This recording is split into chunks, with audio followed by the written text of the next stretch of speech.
மக்கள் அனைவருக்கும் வணக்கம். இன்றைய பதிவில் பீட்ரூட்னுடைய நன்மைகள் பற்றி பார்க்க போகிறோம். பொதுவாக இந்த பீட்ரூட் ஜூஸை குடிக்கும்போது இரத்த அழுத்தம் மற்றும் ஆண்களினுடைய ஆண்மை குறைவு நோய் சரியாகுது அப்படின்னு சொல்லி ஒரு ஆராய்ச்சியில் கண்டுபிடிச்சிருக்காங்க.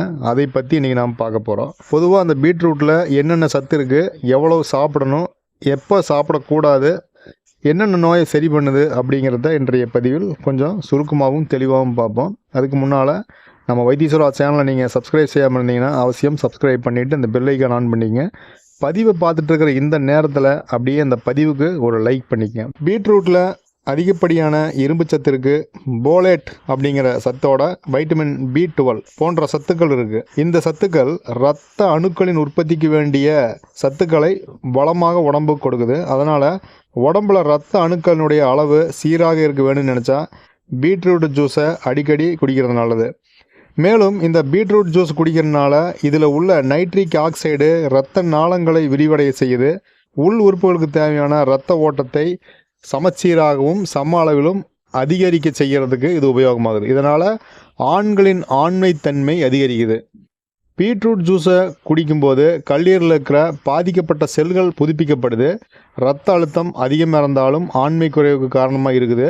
இந்த நேரத்தில் பீட்ரூட் ஜூஸை நீங்கள் குடிச்சிட்டு வரும்போது இரத்த அழுத்தத்தை சீராக வச்சுக்க முடியும். அதனால் ஆண்மை பிரச்சனை வராமல் தடுக்க முடியும். பீட்ரூட்டை அப்படியே நீங்கள் ஜூஸ் போட்டு குடிக்கக்கூடாது. அதோட ஆப்பிள், ஆரஞ்சு, இஞ்சி இந்த மாதிரியான பழங்களில் ஏதாவது ஒன்றை நீங்கள் சேர்த்து நீங்கள் ஜூஸ் போட்டு குடிக்கலாம். இன்னும் சிறப்பாக இருக்குது அப்படி குடிக்கும்போது. இல்லைன்னா வெஜிடபிள்ஸில் கேரட்டு, முள்ளங்கி, ஒரு சின்ன பீஸ் இஞ்சி, இந்த மூணில் ஏதாவது ஒன்றை சேர்த்து நீங்கள் அரைச்சி நீங்கள் ஜூஸ் மாதிரி குடிக்கலாம். இதில் முக்கியமாக கவனிக்க வேண்டியது என்ன அப்படின்னா, நீங்கள் டெய்லியும் பீட்ரூட் ஜூஸ் குடிக்கிறீங்க அல்லது அடிக்கடி பீட்ரூட் ஜூஸ் குடிக்கிறீங்க அப்படின்னா சர்க்கரை நோய் உள்ளவங்களாக இருந்தால் உங்களுடைய சர்க்கரையினுடைய அளவை அடிக்கடி நீங்கள் கண்டிப்பாக செக் பண்ணிக்கணும். அதோட இந்த பீட்ரூட் ஜூஸை குடிச்சிட்டு வரும்போது யூரின் போகும்போது யூரினுடைய நிறம் சிவப்பு கலராக இருந்துச்சு அப்படின்னா அதில் இருக்கக்கூடிய சத்துக்கள் நம்ம உடம்புக்கு தேவையில்லை, அது முழுமையாக வெளியேற்றப்படுதுங்கனால நீங்கள் அப்போ நிறுத்திக்கலாம். ஒரு 3 நாள் 4 நாள் சாப்பிட்றீங்க, 4ஆவது நாள் உங்கள் யூரினுடைய கலர் சேஞ்ச் ஆகி வருது அப்படின்னா நீங்கள் உடனடியாக ஸ்டாப் பண்ணிவிட்டு மறுபடியும் 1 வாரம் 2 வாரம் கழிச்சோ அல்லது 1 மாதம் கழிச்சோ திரும்ப நீங்கள் எடுங்க.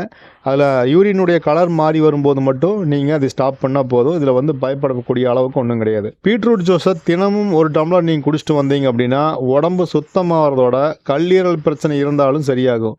புற்றுநோய் தாக்கம் இந்தியாவில் அதிகமாக இருக்கிறதுனால இதையெல்லாம் தடுக்க வேணும் அப்படின்னா பீட்ரூட் ஜூஸை தினமும் நீங்கள் குடிச்சிட்டு வர்றது ரொம்ப நல்லது, உடம்புக்கு பாதுகாப்பாக இருக்கும். ஃப்ரெண்ட்ஸ், இந்த காய்கறிகள் கீரைகள் அப்படிங்கிறது பொதுவாக எல்லா காலங்களிலும் எல்லோருக்கும் நல்லது தான்.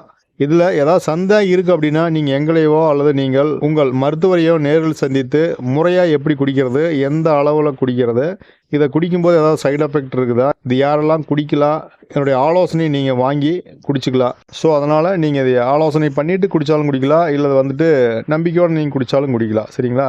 பொதுவாக பிபி இருக்கிறவங்க, ஆண்மை குறைவு இருக்கிறவங்க செக் பண்ணி பாருங்கள், நல்ல ரிசல்ட் இருக்கா. வாரத்தில் ஒரு 2 நாளைக்கு குடிங்க, அப்படி இல்லைன்னா 1 நாள் to 1 நாள் குடிங்க. மாதத்தில் ஒரு 4 நாளைக்கு குடிங்க.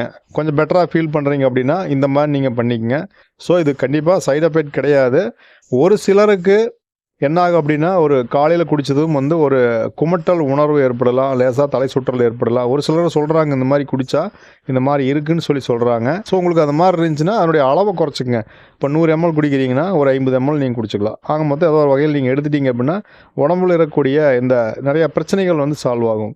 ஓகே நண்பர்களே, இந்த பதிவு உங்களுக்கு பிடிச்சிருக்கும், பயனுள்ளதாக இருந்திருக்கும்னு நான் நம்புகிறேன். பிடிச்சிருந்துச்சுன்னா உங்கள் நண்பர்கள் ஒருவர்களுக்கு நீங்கள் ஷேர் பண்ணுங்கள். நம்ம வைத்தீஸ்வரா சேனலை நீங்கள் சப்ஸ்கிரைப் செய்யாமல் இருந்தீங்கன்னா அவசியம் ஒரு சப்ஸ்கிரைப் செய்து ஒரு ஆதரவு கொடுத்து அடுத்த பதிவுக்காக பெல் ஐக்கானை ஆன் பண்ணிக்கங்க. இதுபோல் ஒரு நல்ல பதிவில் நான் மீண்டும் சந்திப்போம். நன்றி, வணக்கம்.